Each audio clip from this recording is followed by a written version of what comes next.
Hi guys. Hi guys. This is reviewing match day 11 of the Euros. Welcome to the Plot Malaysia.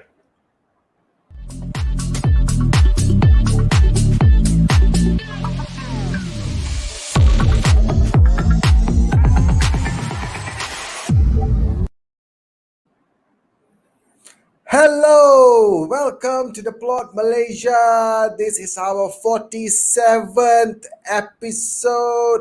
This is the show for the fans. By the fans. Woohoo! Absolutely amazing show today we have. My goodness, what a run of games, during match day 11. Some surprising results, I can tell you that. But extremely surprising, and we really enjoyed it. And we are so excited to cover this today for all of you football fans out there. Hurry, take it away, man. What do we have in store today? One advice I got to give our viewers, Ram: don't go with our predictions. We have messed up our predictions repeatedly over the course of these of the Euros, and we got them wrong again yesterday. At least I did. But a lot of surprise results, a couple of surprise results. I think we've got no other place to start but Group C, the final round of fixtures for Group C. The first game, of course, was Ukraine versus Austria. So the games were played at the same time, Ukraine, Austria, as well as the Netherlands, North Macedonia. This was the big game, Ram, in the group, right? I think we spoke about it yesterday. It was winner takes all. And guess what? The Austrians got a result unexpectedly. Me and you predicted a big Ukrainian win, or at least a comfortable Ukrainian win. But the Austrians won, man. How did they play, Ram? Oh my goodness. The good thing was, although the games were going simultaneously with the Dutch game, when I saw Holland lead 3-0, I was like, okay, time to switch over to the other game because it was still 1-0 to Austria. But my goodness, Harry, Ukraine had good possession. They were playing well. They had chances, but the Austrians proved to be quite resilient. They have prevented the Ukrainians from actually scoring a goal, and they scored a wonderful goal with Baumgartner. You mentioned yesterday, Harry, you want to keep a lookout on him because you are the Liverpool scout in Malaysia, right? Yes. And he scored. At least I got that bit right, man. Watch out for Christoph Baumgartner, a very highly rated player. Liverpool's rumors are they are looking at him and some other clubs as well. He came up tops yesterday, isn't it? He scored a bit of a scruffy goal. He scored from a corner, got his leg out there, directed the ball in. At the end of the day, the Austrians played it right. I think, like what you said, is correct, Ram. They were very resilient. What they did was they defended very well, with David Alaba leading that defense. Scored a goal early in the 21st minute through Baumgartner, and then they defended. They defended deep. And when they had to defend, they did a brilliant job. So the limited Ukraine, if you look at the stats, Ukraine had, I think, 1 or 2 shots on target. That's it throughout the game. They limited Ukraine's chances. So Ukraine had the possession, but they couldn't break through. And then Austria were hitting them on the break. And they had quite a few chances on the break, actually. I know Marko Arnautovic had a one-on-one, pretty much an open goal that he spurned the ball wide. So they had a couple of good chances on the break, Austria, playing that defensive game. And I think that's how they're going to approach the knockout rounds as well. Not my cup of tea, but they defend and then they hit teams on the break. They got an early goal and then they did what they had to do and they limited Ukraine. So well played, the Austrians, and I think they deserve to go through. Absolutely. Austria with 6 points, of course, second of the group. Brilliant. They won 2 of the 3 games. So I think I wouldn't say that they're a team to really watch out for. I don't think they can provide anything special, as compared to the other teams. But I say heads off to them because they made it through. They went against the odds. They went through the second round. But I just have to give a mention, of course, to Christoph Baumgartner for doing so well in the game yesterday. I think he was brilliant. I also felt that Marcel Sabitzer did a good job yesterday. He's a good player. Compared to the other 2 games where you didn't really see him shine. So yesterday he made his mark, and I think I hope, because in the Austrian team he is my favorite player. And if United can snap him up, it'll be good as well. Because you are looking for Baumgartner, I would like to have Marcel, Sabitzer, in United team. I think overall good game. So sad for the Ukrainians. I thought they could have qualified, but well, better luck next time. Not all hope is lost. Ukraine is in third place with 3 points. Yeah. A bit difficult to go through with 3 points. A bit difficult. That's why I'm saying they- that. That's why I'm saying that. Yeah. They still have a shot. They just need. I think Finland is behind them, so at least they are not the worst currently. But they'll just have to see how the rest of the groups play out, and they may be able to squeeze into one of the top 4 spots for the best place, third best place teams or third place teams. So we just have to see how that pans out. A bit disappointing, like I said, because I was a big fan of the way Ukraine plays, but Austria did what they had to do, and I think they'll be a bit of a dangerous opponent for teams. They may not be a threat to win the tournament, but be a bit of a dangerous opponent for any team they play in the second round because, like I said, defensively very sound, and they're able to hit on the break. They've got talent on the break. They've got Sabitzer, they've got Baumgartner, Alaba is a threat. Marko Arnautovic was back yesterday from suspension, so he'll be a threat as well. So I think a team to watch out for and not to tread lightly in the knockout rounds for any team that's playing them. Moving on, Ram, we've got to talk about the other game, which was a bit of there was nothing to play for here, was there? Netherlands were top of the group before this. North Macedonia were out at the bottom of the group, so it was nothing to play for. A bit of pride for North Macedonia to play for. And to be honest, I think they scored a goal. They took the lead, but the goal was ruled out for offside. Yep, absolutely. Very sad for them. Yes, he was clearly offside, no doubt about it. But I think if North Macedonia scored that goal, I think they would have done what Austria did, in the other game. They would have defended and they would have been a bit more resilient. But of course, I think the Dutch proved to be too much better than, of course, the non-Macedonians. I think they were just too good. Memphis Depay shined again.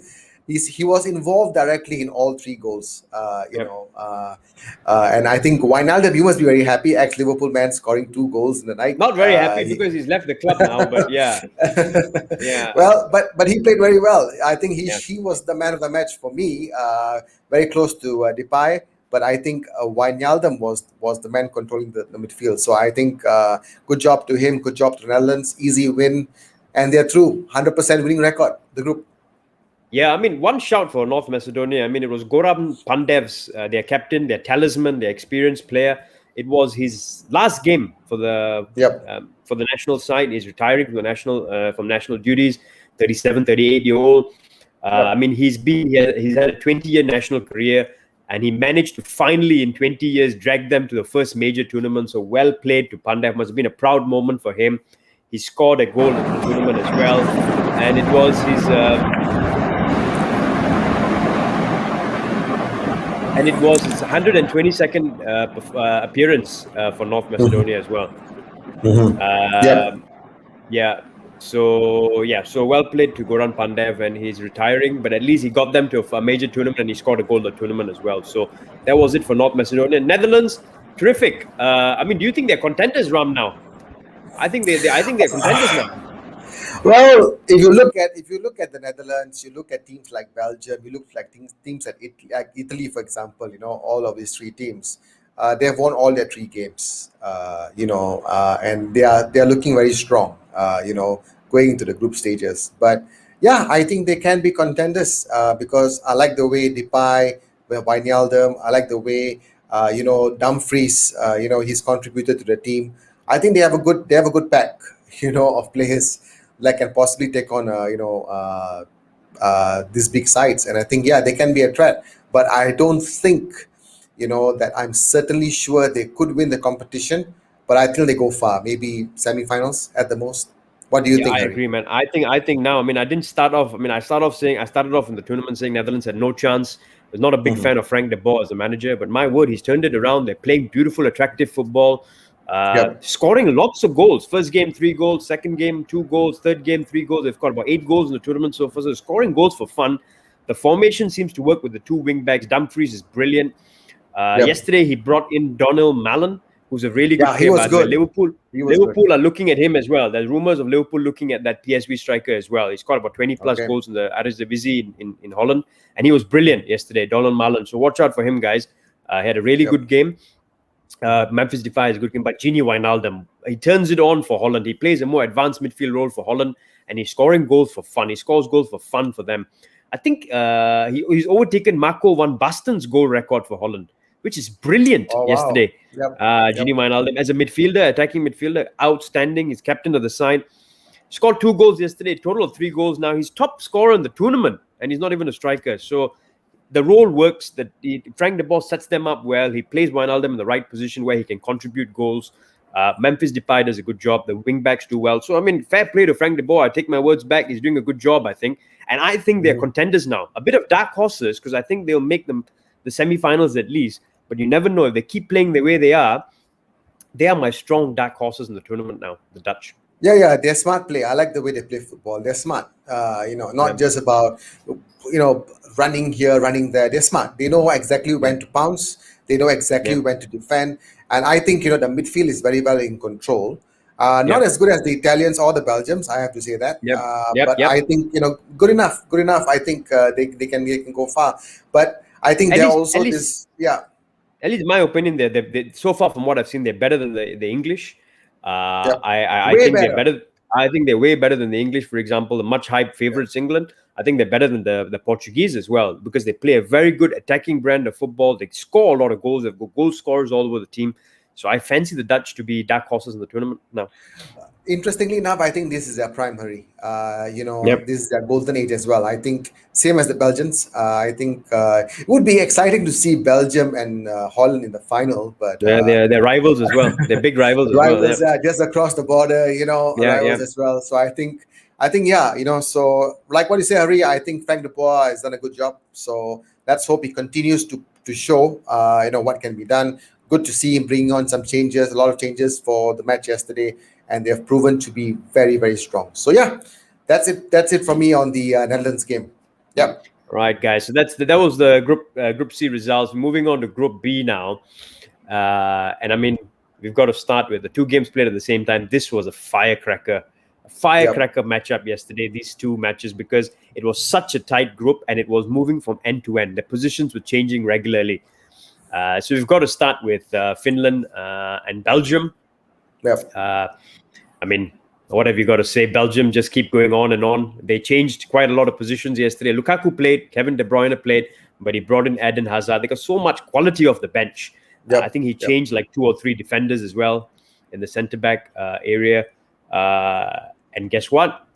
The Dutch just do the Belgians just do what they have to do. They win again, 2-0. Yep, it's not just about Belgian chocolates anymore. It's about their football team. It's about their football team, amazing players. I think all of them. Lukaku just keeps getting better and better every game, doesn't he, Hari? He's to be honest, he's the most informed striker in this tournament. Yeah, I just love the way he plays. Maybe together with Patrick Schick, but the most informed striker in this tournament. For the favorites, for the top favorites in the contenders is definitely Lukaku, and that's why Belgium, man, too much quality. They can bring Eden Hazard in. De Bruyne is there. Dries Mertens didn't even play. Yannick Carrasco, I don't know if he played, but I mean, it was just outstanding. Outstanding. I think they had 1 or 2 goals disallowed as well for offside. Lukaku had a goal disallowed for offside. I know, very tight margin. Penalty missed by Lukaku as well. So. If you ask me, he could have had a hat trick. Yes. In this game. And he could have been the top scorer. Yeah, he could have been top scorer. By miles, yeah. He's still joint top scorer with 3 goals now, but he could have gone ahead. The offside was like a millimeter offside on his toe. But then there was the own goal by the keeper. The header hit the post, hit the keeper's hand and went in. And then Lukaku finished it off with a brilliant turn and finish. So nothing much to say. Belgium finished top of the group, deservedly so. And I think Finland are in 3rd spot. So they still have a chance, but a very, very slim chance, because they got 3 points. They're even behind Ukraine, I think, on goal difference in the other group in 3rd. So I don't think they're going to make it through. But good showing by the Finns. Their first major tournament, they got a win against Denmark. They made it tough for Belgium. They made it tough for Russia as well. So fair play to the Finns, man.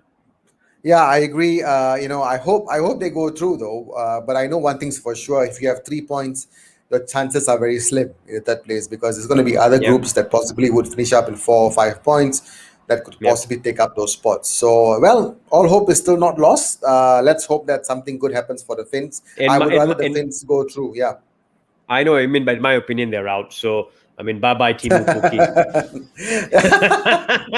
Bye-bye, Timo Pukki. and See you Poyan next Palo. time. And Poyan Poyan Palo. Palo. Yep. You know, Ciao, you guys. guys played Ciao, well. ciao. Played well, but At least they're bowing out with their heads held high. But I mean, it's a shame we're going to lose Team Pukki for the rest of the tournament. That name is brilliant. Moving on,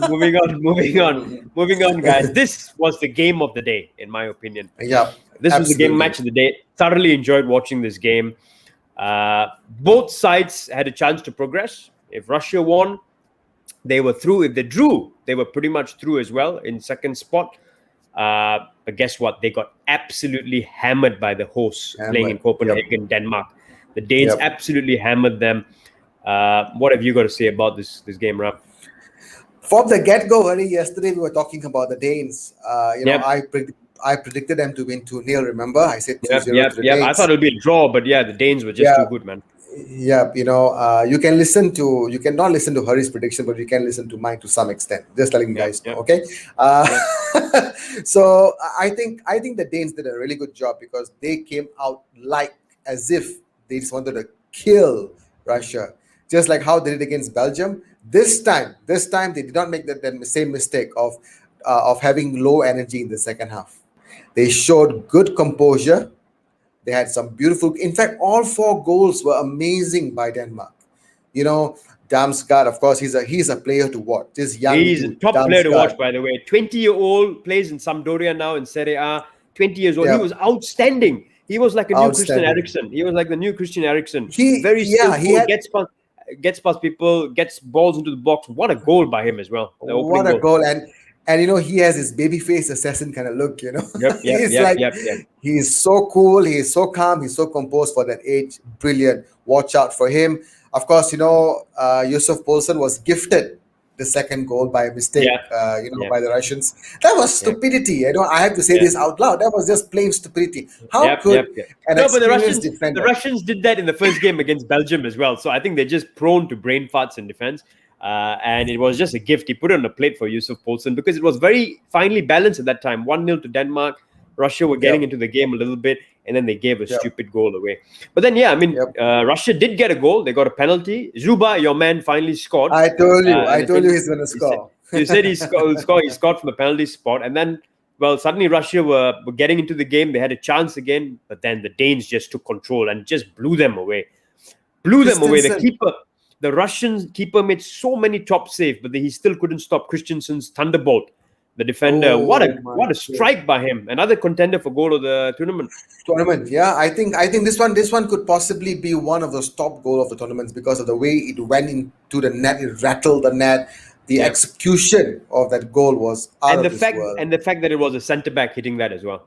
Exactly. That makes it a lot more special, doesn't it, Hari? And especially with the Danes, you know, I mean, having so much they went through in this tournament, of course, with Christian Eriksen, and to come out with a performance like this, oh my God, it's just inspiring, motivating, and of course, to a lot of football teams out there as well. Say, wow, they lifted their heads them high. But it was not just yesterday. They did the same against Belgium. They were outstanding against Belgium. They were, so I mean, fair play to them. They have made it. They're riding on those emotions and they're playing really, really well. They're going all out. You can see clearly they're playing for their supporters. They're playing for Eriksen. And the other thing, they're a very dangerous opponent for any team in the next round, in my opinion, because they play a very good brand of football. They've got a lot of talent, young talent. They've got a good mix of young and experienced talent all over the pitch. They're scoring goals. They're creating lots of chances, but also because they're riding on this wave of emotion. You can see they're doing everything for Christian Eriksen. And they're almost playing with nothing to lose because right now, even if they got out of the group stages, they would still be classed as heroes for how they managed to get through that game against Finland and for what they've had to deal with. So no matter what happens now, they will always go back as heroes to Denmark. So for them, it's a no-lose situation, which is why, in my opinion, they're the most dangerous opponent now. They've got a lot of talent all over the pitch, and they've got nothing to lose. So they're going to go out and attack teams from the get-go. And again, I'm going to throw this name out as well because this Denmark team reminds me a little bit of Denmark in Euro 1992, when they won the tournament, even though they didn't qualify. But then another team had to back out or they were banned, and then Denmark were brought into the tournament and they went on to win the tournament with Michael Laudrup, Peter Schmeichel, etc. This team reminds me of that kind of a team. They will be dark horses, underdogs, But now I think they are pretty much dark horses for me to be a threat. Maybe not go all the way, but they are a threat to any team, and I think they can make at least the quarters or the semi-finals because if they keep playing the way they are. I just want to say one thing here. I totally agree with you on that. But this is how a football manager of a team should do. This is what exactly you're talking about. Take the risk. So Gareth what Southgate, Fernando Santos, they should learn from him. Yeah, they should learn from him. I mean, bring your young players. He lost his most creative player in Eriksen, and you wouldn't blame him for being more defensive. But on the opposite side, he's gone really attacking. They're creating lots of chances, even against Belgium. They're pressing from the front, a lot of energy, even against Belgium and yesterday against Russia, and they're scoring goals. So well played, the Danes. Real respect to them for how they've had to deal with the circumstances they had to deal with. Now they're through, and in my opinion, a real threat. So a team that I think can go far, and a team that I think the world is going to back, and I'm backing as well. Absolutely. Loves to you, Denmark. Loves to you, man.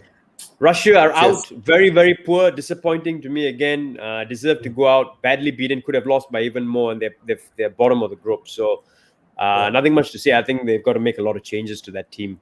Alexander Golovin is still a good player, but I mean, he can't do everything on his own. So, sayonara to the Russians. Ciao. Ciao. Moving on, Ram. Predictions for today's games. We can't leave without predicting today's games very quickly. This is the England group, Group D. First game up, Croatia, Scotland. Winner takes all. Winner takes all, right, this game. Both teams are on 1 point. Who do you think is going to win this one, Ram? This is going to be a draw. This is 100% going to be a draw. I don't see Croatia scoring and winning this game. I don't see Scotland winning this game. I think it's going to be a 1-1, 2-2. You got a very valid point, right? I'd probably say the most realistic result is 0-0 because Croatia don't score goals. They don't have a striker. They can't hit a bundle. They've got 1 goal in 2 games. Scotland haven't scored as yet. They don't have firing strikers or clinical strikers. They haven't scored as yet. But I'm not going to sit on the fence because, like I said, I love Braveheart. And I like the way the Scots, I'm a big fan of the Scot mentality and character. So I'm going to back the Scots. I'm going with my heart here. They will win 1-0 and maybe scrape through either in second or in third spot. But they will win the game 1-0. They have a lot of character. Yeah, character. Yeah. A lot of character. Yeah. Bring the bagpipes out.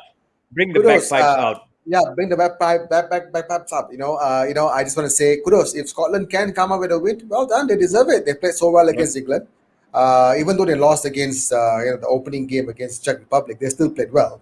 So, if they do go through, I say, they deserve to go through, compared to what? England? Although I'm an England fan, but hey, England wants to play the way they want to play. They don't deserve to go through. So, I rather the Scots go through them. I agree. Very quickly, final game in the group, playing the same time, England versus Czech Republic. England, of course, 4 points, very disappointing so far in the tournament. The Czechs have been very impressive on 4 points as well.